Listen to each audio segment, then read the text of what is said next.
வணக்கம். தந்தையின் பாட்காஸ்ட் செய்திகளை வாசிப்பது நான் கார்த்திகா பிரகாஷ். முதலில் தலைப்புச் செய்திகள். புயல் நிவாரணப் பணிகளில் ஈடுபடும் அரசு அதிகாரிகளுக்கு துணை நிற்க வேண்டும் என முதலமைச்சர் ஸ்டாலின் அறிவுறுத்தல். அமைச்சர்கள் முதல் தொண்டர்கள் வரை அனைவரையும் உரிமையோடு கேட்டுக் கொள்வதாகவும் அறிக்கை. மிக்ஜாம் புயல் டிசம்பர் 5ஆம் தேதி முற்பகலில் நெல்லூர் மற்றும் மசுலிப்பட்டினத்திற்கு இடையே புயல் கரையை கடக்கும் என வானிலை ஆய்வு மையம் தகவல். புயல் கரையை கடக்கும்போது காற்றின் வேகம் 90 கிலோமீட்டர் வரை வீசும் எனவும் அறிவிப்பு.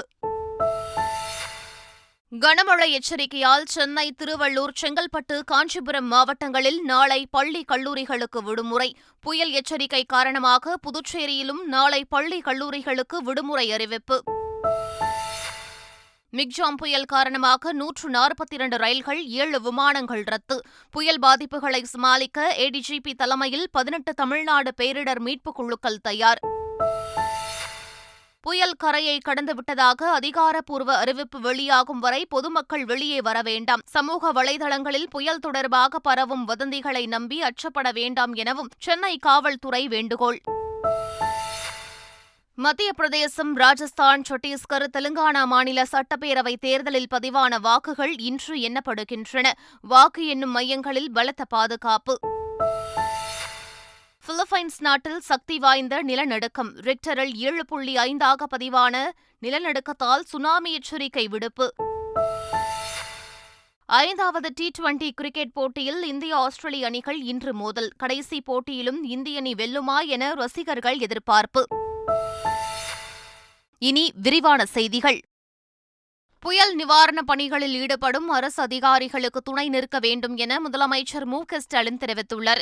இது தொடர்பாக அவர் வெளியிட்டுள்ள அறிக்கையில், அரசு அதிகாரிகளின் பணிக்கு ஒத்துழைப்பு வழங்கும் வகையில் அமைச்சர்கள், நாடாளுமன்ற, சட்டமன்ற உறுப்பினர்கள், உள்ளாட்சி பிரதிநிதிகள், கழக மாவட்ட செயலாளர்கள் உள்ளிட்ட அனைத்து நிர்வாகிகள் தமது பகுதிகளில் இருந்து மக்களுக்கு தேவையான நிவாரணப் பணிகளை செய்திட வேண்டும் என உரிமையோடு கேட்டுக் கொள்வதாக குறிப்பிட்டுள்ளார். மக்களுக்கான உணவு, உடை, மருத்துவ வசதி உள்ளிட்ட அத்தியாவசிய தேவைகளுக்கு உதவிடும் வகையில் அரசு அதிகாரிகளுக்கும் ஊழியர்களுக்கும் தேவையான உதவிகளையும் செய்து ஒத்துழைப்பு நல்கிட வேண்டும் என்றும் முதலமைச்சர் குறிப்பிட்டுள்ளார். புயல் பாதிப்புகளை எதிர்கொள்ள அதிகாரிகள் தயார் நிலையில் இருக்க வேண்டும் என தலைமை செயலர் சிவ்தாஸ் மீனா அறிவுறுத்தியுள்ளார். வங்கக்கடலில் உருவாக உள்ள மிக்ஜாம் புயல் முன்னெச்சரிக்கை தொடர்பாக தொடர்புடைய துறைகளின் கூடுதல் தலைமை செயலர்கள், முதன்மை செயலர்கள், கடலோர மாவட்டங்களைச் சேர்ந்த 14 ஆட்சியர்களுடன் தலைமை செயலர் சிவ்தாஸ் மீனா காணொலியில் ஆலோசனை மேற்கொண்டார். அப்போது பொதுமக்களுக்கு அத்தியாவசிய தேவைகள் தடையின்றி வழங்க வேண்டும் என உத்தரவிட்டார். மேலும் வெள்ளம் தொடர்பான பணிகளை கண்காணிக்கவும் அறிவுறுத்தினார். மிக்ஜாம் புயலின் போது அசாதாரண சூழ்நிலைகளில் பொதுமக்கள் தொடர்பு கொள்ள முக்கிய தொலைபேசி எண்கள் அறிவிக்கப்பட்டுள்ளன. அதன்படி மாநில அவசர கட்டுப்பாட்டு அறைக்கு 1070 என்ற எண்ணையும், சென்னை மாநகராட்சியின் அவசர கட்டுப்பாட்டு அறைக்கு 1913 என்ற எண்ணையும் பொதுமக்கள் தொடர்பு கொள்ளலாம் என தெரிவிக்கப்பட்டுள்ளது. அதேபோல் சென்னையில் கழிவுநீர் தொடர்பான புகாருக்கு 1916 என்ற எண்ணை அழைக்கலாம் என தெரிவிக்கப்பட்டுள்ளது. மிக்ஜாம் புயல் முன்னெச்சரிக்கை நடவடிக்கையாக அனைத்து கட்டுமான பணிகளையும் 2 நாட்களுக்கு நிறுத்தி வைக்க சென்னை மாநகராட்சி உத்தரவிட்டுள்ளது. புயல் முன்னெச்சரிக்கை தொடர்பாக அதிகாரிகளுக்கு சென்னை மாநகராட்சி ஆணையர் சில அறிவுறுத்தல்களை வழங்கினார். அதில் பெரிய அளவிலான கட்டுமான பணிகளை நிறுத்தவும், கிரேன் உள்ளிட்டவற்றை தரைதளத்திற்கு கொண்டுவரவும் அவர் அறிவுறுத்தினார். அதேபோல் தகரத்தாள்கள், விளம்பர பலகைகள் புயல் காற்றில் பறந்து செல்லாதவாறு ஏற்பாடுகளை செய்ய அறிவுறுத்தினார். திருவள்ளூரில் தொடங்கி கடலூர் வரை வடகடலோர மாவட்டங்களில் கனமழை பெய்ய வாய்ப்புள்ளதாக வானிலை ஆய்வு மைய தென்மண்டல இயக்குநர் பாலச்சந்திரன் தெரிவித்துள்ளார். சென்னையில் செய்தியாளர்களை சந்தித்த அவர் மணிக்கு 60 முதல் 70 கிலோமீட்டர் வேகத்தில் தரைக்காற்று வீசக்கூடும் எனவும் கூறினார். டிசம்பர் 3ஆம் தேதி திருவள்ளூர் தொடங்கி கடலூர் வரையிலான வடகடலோர மாவட்டங்களில் ஒரு சில இடங்களில் கனமழையும், ஓரிரு இடங்களில் மிக கனமழையும் பெய்யக்கூடும். மேலும் வேலூர், திருவண்ணாமலை, கள்ளக்குறிச்சி, அரியலூர், டெல்டா மாவட்டங்கள் இவற்றில் ஓரிரு இடங்களில் கனமழையும் பெய்யக்கூடும். டிசம்பர் 4ஆம் தேதி சென்னை, திருவள்ளூர், காஞ்சிபுரம், ராணிப்பேட்டை, வேலூர், திருப்பத்தூர், செங்கல்பட்டு மாவட்டங்களில் ஒரு சில இடங்களில் கனமழையும், ஓரிரு இடங்களில் மிக கனமழையும் பெய்யக்கூடும். சென்னையில் புயலை எதிர்கொள்ள 12 சென்னை மாநகர பேரிடர் மீட்புக் குழு தயார் நிலையில் உள்ளதாக சென்னை காவல் ஆணையர் சந்தீப் ராய் ரத்தோர் தெரிவித்துள்ளார். எழும்பூர் ராஜரத்தினம் மைதானத்தில் மீட்புக் குழுவினரை சந்தித்து அறிவுரைகளை வழங்கிய காவல் ஆணையர் பின் செய்தியாளர்களை சந்தித்து பேசினார். மீட்புப் பணிகளில் ஈடுபட 120 வீரர்கள் தயார் நிலையில் இருப்பதாகவும் அவர்கள் தவிர 18,000 காவலர்கள், 3 போக்குவரத்து காவலர்கள் மற்றும் ஊர்காவல் படையினர் களத்தில் இருப்பதாகவும் அவர் கூறினார். மிக்ஜாம் புயல் எச்சரிக்கையை அடுத்து பொதுமக்களுக்கு சென்னை காவல்துறை பல்வேறு அறிவுறுத்தல்களை வழங்கியுள்ளது. கடல் அலைகள் அதிகப்படியாக இருப்பதால் பொதுமக்கள் கடற்கரைக்கு செல்ல வேண்டாம் எனவும், சமூக வலைதளங்களில் புயல் தொடர்பாக பரவும் வதந்திகளை நம்பி அச்சப்பட வேண்டாம் எனவும் சென்னை காவல்துறை அறிவுறுத்தியுள்ளது.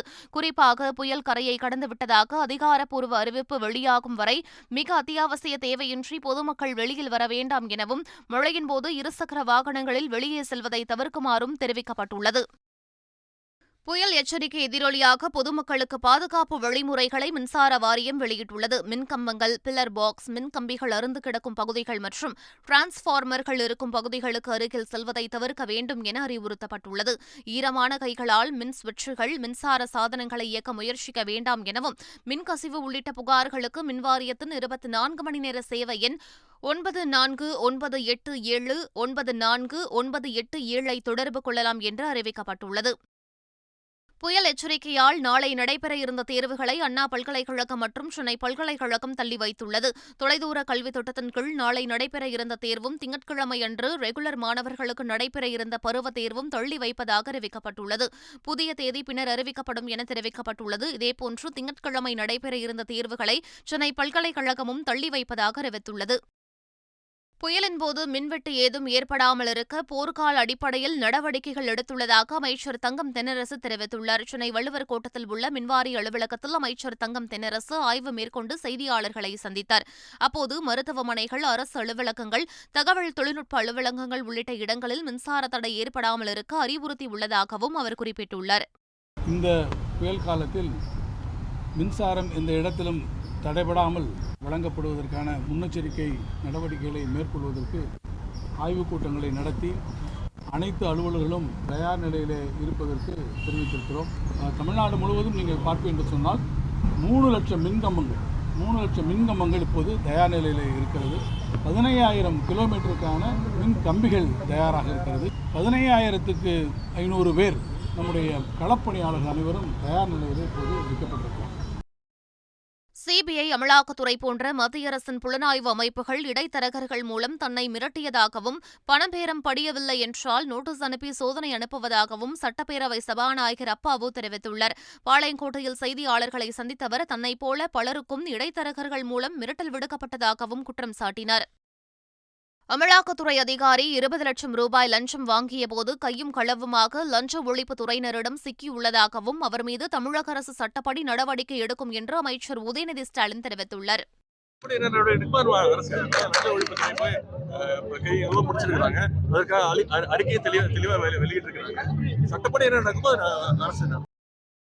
கடலூரில் பாமக நிறுவனர் ராமதாஸ் திண்ணை பிரச்சாரம் மேற்கொண்டார். 40 ஆண்டுகளுக்கு பிறகு வரலாறு திரும்புகிறது என்ற தலைப்பில் பச்சையாங்குப்பம் பகுதியில் பாமக நிறுவனர் ராமதாஸ் திண்ணை பிரச்சாரம் மேற்கொண்டார். அப்போது பேசிய அவர், பாமகவின் கொள்கைகளுக்கு மக்களிடமிருந்து ஆதரவு வேண்டும் எனவும், குறிப்பாக பெண்களிடமிருந்து ஆதரவு வேண்டும் எனவும் கூறினார்.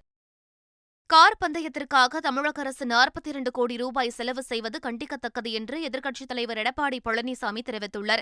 சேலத்தில் செய்தியாளர்களை சந்தித்த அவர், இருங்காட்டுக்கோட்டையில் இடம் இருக்கும்போது பொதுமக்கள் அதிகம் புழங்கும் இடத்தில் பந்தயம் நடத்துவது ஏன் என்றும் கேள்வி எழுப்பியுள்ளார். இருக்காட்டுக்கோட்டையில் கார் பந்தயம் நடத்த தனி ஓடுதளம் உள்ளது. அங்கு இருக்கின்ற பொழுது தேவையில்லாமல் சென்னை மாநகர பகுதியில் சுமார் 42 கோடி ரூபாயில் சாலைகள் எல்லாம் விரிவுபடுத்தப்படும், பிற வசதி செய்து கொடுக்கப்படும் என்று வீண் செலவு செய்வது உண்மையிலேயே கண்டிக்கத்தக்கது. ஊழலை ஒழிக்க வந்த புனிதர்கள் போல் வேடம் தரித்து வந்த நிலையில் அமலாக்கத்துறை அதிகாரி லஞ்சம் பெற்று கைது செய்யப்பட்டு சிறையில் அடைக்கப்பட்டிருப்பது அதிர்ச்சியை ஏற்படுத்தியுள்ளதாக தமிழக காங்கிரஸ் தலைவர் கே. அழகிரி தெரிவித்துள்ளார். இது தொடர்பாக அவர் வெளியிட்டுள்ள அறிக்கையில், அடிப்படை ஆதாரமில்லாமல் குற்றச்சாட்டை கூறுகிறபோது அமலாக்கத்துறையோடு நெருங்கிய உறவு வைத்திருக்கின்ற அண்ணாமலை அதற்கான ஆதாரங்களை பெற்று குற்றச்சாட்டுகளை கூற தயாராக இருக்கிறாரா என கேள்வி எழுப்பியுள்ளார். தவறு செய்தவர்கள் யாராக இருந்தாலும் நடவடிக்கை எடுப்போம் என்று திமுக எம்பி கனிமொழி தெரிவித்துள்ளார். மதுரையில் செய்தியாளர்களை சந்தித்தவர், ஒன்றிய பாஜக அரசு போல் திமுக பழிவாங்கும் நடவடிக்கை எடுக்காது என்றும் கூறினார். தவறு செய்தவர்கள் மீது நடவடிக்கை எடுக்கப்படும். இது எந்த ஒன்றிய அரசாங்கம் போல பிஜேபியை போல யார் மீதும் பழிவாங்குவதற்காக எடுக்கப்பட்ட நடவடிக்கை இல்லை. நீதியை நியாயத்தை நிலைநாட்டுவதற்காக எடுக்கப்பட்டிருக்கக்கூடிய நடவடிக்கை. அதனால யாரையும் மிரட்டுறதுக்காக பண்ணிட்டு பாதியில விட வேண்டிய அவசியம் இல்லை. சிறார் குற்றங்களை தடுக்க நீதித்துறை, சமூக அமைப்புகள் உள்ளிட்ட அனைத்து தரப்பும் இணைந்து அவசியம் விவாதிக்க வேண்டும் என தமிழ்நாடு காவல்துறை டிஜிபி சங்கர் ஜிவால் வலியுறுத்தியுள்ளார். சென்னை பல்கலைக்கழகத்தின் குற்றவியல் துறை நடத்திய சிறார் சட்டங்கள் குறித்தான கருத்தரங்கில் பங்கேற்று பேசிய அவர் இதனை தெரிவித்தார். சிறார் சட்டங்கள் குறித்த விவரங்கள் கிராமப்புற மக்களுக்கு இன்னும் தேவைப்படுவதாக தெரிவித்த அவர், குற்ற நிகழ்வுகளில் ஈடுபடும் சிறுவர்களை சமுதாயத்திலிருந்து ஒதுக்கி வைக்கும் நிலை மாற வேண்டும் என கேட்டுக் கொண்டார். இசையமைப்பாளர் AR ரஹ்மானின் மறக்குமா நெஞ்சம் நிகழ்ச்சியில் ஏற்பட்ட குளறுபடி தொடர்பான வழக்கில் நிகழ்ச்சி ஏற்பாட்டாளருக்கு நிபந்தனை முன்ஜாமீன் வழங்கப்பட்டுள்ளது.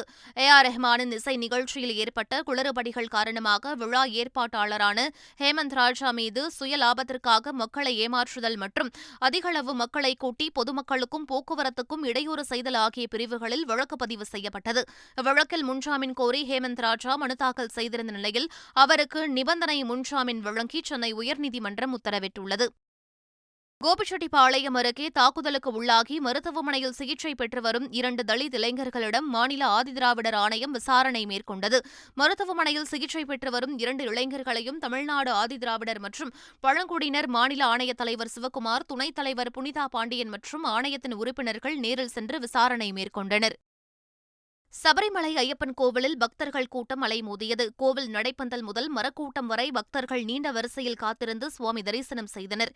மேலும் பம்பையிலிருந்து சபரிமலைக்கு வந்த பக்தர்கள் ஆயிரக்கணக்கானோர் 10 மணி நேரத்திற்கு மேலாகியும் சுவாமி தரிசனம் செய்ய முடியாமல் காத்திருக்கின்றனர்.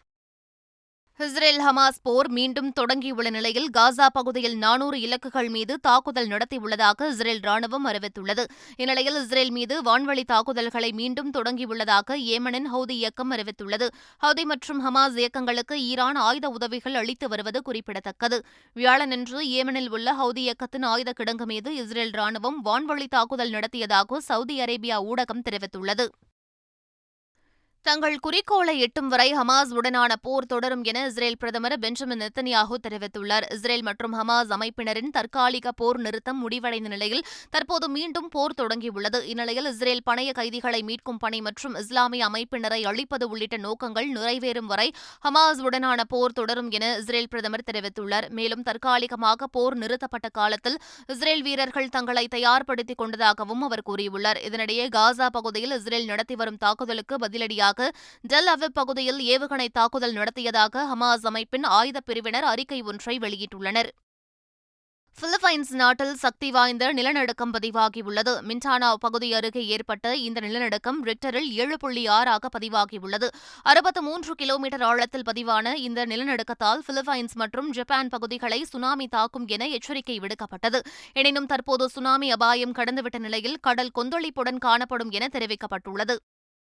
இந்திய ஆஸ்திரேலிய அணிகள் மோதும் 5வது மற்றும் கடைசி T20 போட்டி பெங்களூருவில் இன்று இரவு 7 மணிக்கு தொடங்குகிறது. இந்தியா 3 போட்டிகளில் வென்று தொடரையும் கைப்பற்றியுள்ள நிலையில் கடைசி போட்டியையும் கைப்பற்ற இந்திய வீரர்கள் முனைப்பு காட்டுவர். பெங்களூரு சின்னசாமி ஸ்டேடியம் ஆடுகளம் ரன் குவிப்புக்கு சாதகமாக இருக்கும் என்பதால் இன்றைய போட்டியில் ரன் மழை பொழிய அதிக வாய்ப்புகள் உள்ளன.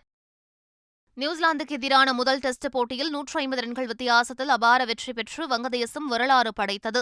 சில்ஹெட் நகரில் நடைபெற்ற இந்த போட்டியின் முதல் இன்னிங்ஸில் வங்கதேசம் 310 ரன்களும் நியூசிலாந்து 317 ரன்களும் எடுத்தன. இரண்டாவது இன்னிங்ஸில் வங்கதேசம் 338 ரன்களுக்கு ஆல் அவுட் ஆனது. இதனையடுத்து 332 ரன்கள் இலக்கை நோக்கி இரண்டாவது இன்னிங்ஸில் ஆடிய நியூசிலாந்து அடுத்தடுத்து விக்கெட்டுகளை இழந்து தடுமாறியது. 72வது ஓவரில் 181 ரன்களுக்கு நியூசிலாந்து ஆல் அவுட் ஆன நிலையில் 150 ரன்கள் வித்தியாசத்தில் வங்கதேசம் அபார வெற்றி பெற்று 2 போட்டிகள் கொண்ட தொடரில் 1-0 என்ற கணக்கில் முன்னிலை பெற்றது. இதனைத் தொடர்ந்து உலக டெஸ்ட் சாம்பியன்ஷிப் தொடருக்கான புள்ளி பட்டியலில் 2வது இடத்திற்கு வங்கதேசம் முன்னேறியுள்ளது. மீண்டும் தலைப்புச் செய்திகள். புயல் நிவாரணப் பணிகளில் ஈடுபடும் அரசு அதிகாரிகளுக்கு துணை நிற்க வேண்டும் என முதலமைச்சர் ஸ்டாலின் அறிவுறுத்தல். அமைச்சர்கள் முதல் தொண்டர்கள் வரை அனைவரையும் உரிமையோடு கேட்டுக் கொள்வதாகவும் அறிக்கை. மிக்ஜாம் புயல் டிசம்பர் 5ஆம் தேதி முற்பகலில் நெல்லூர் மற்றும் மசுலிப்பட்டினத்திற்கு இடையே புயல் கரையை கடக்கும் என வானிலை ஆய்வு மையம் தகவல். புயல் கரையை கடக்கும்போது காற்றின் வேகம் 90 கிலோமீட்டர் வரை வீசும் எனவும் அறிவிப்பு. கனமழை எச்சரிக்கையால் சென்னை, திருவள்ளூர், செங்கல்பட்டு, காஞ்சிபுரம் மாவட்டங்களில் நாளை பள்ளி கல்லூரிகளுக்கு விடுமுறை. புயல் எச்சரிக்கை காரணமாக புதுச்சேரியிலும் நாளை பள்ளி கல்லூரிகளுக்கு விடுமுறை அறிவிப்பு. மிக்ஜாம் புயல் காரணமாக 142 ரயில்கள், 7 விமானங்கள் ரத்து. புயல் பாதிப்புகளை சமாளிக்க ஏடிஜிபி தலைமையில் 18 தமிழ்நாடு பேரிடர் மீட்புக் குழுக்கள் தயார். புயல் கரையை கடந்துவிட்டதாக அதிகாரப்பூர்வ அறிவிப்பு வெளியாகும் வரை பொதுமக்கள் வெளியே வர வேண்டாம். சமூக வலைதளங்களில் புயல் தொடர்பாக பரவும் வதந்திகளை நம்பி அச்சப்பட வேண்டாம் எனவும் சென்னை காவல்துறை வேண்டுகோள். மத்திய பிரதேசம், ராஜஸ்தான், சத்தீஸ்கர், தெலுங்கானா மாநில சட்டப்பேரவை தேர்தலில் பதிவான வாக்குகள் இன்று எண்ணப்படுகின்றன. வாக்கு எண்ணும் மையங்களில் பலத்த பாதுகாப்பு. பிலிப்பைன்ஸ் நாட்டில் சக்தி வாய்ந்த நிலநடுக்கம். ரிக்டரில் 7.5 பதிவான நிலநடுக்கத்தால் சுனாமி எச்சரிக்கை விடுப்பு. 5வது T20 கிரிக்கெட் போட்டியில் இந்தியா, ஆஸ்திரேலிய அணிகள் இன்று மோதல். கடைசி போட்டியிலும் இந்திய அணி வெல்லுமா என ரசிகர்கள் எதிர்பார்ப்பு. இத்துடன் பாட்காஸ்ட் செய்திகள் நிறைவு பெறுகின்றன.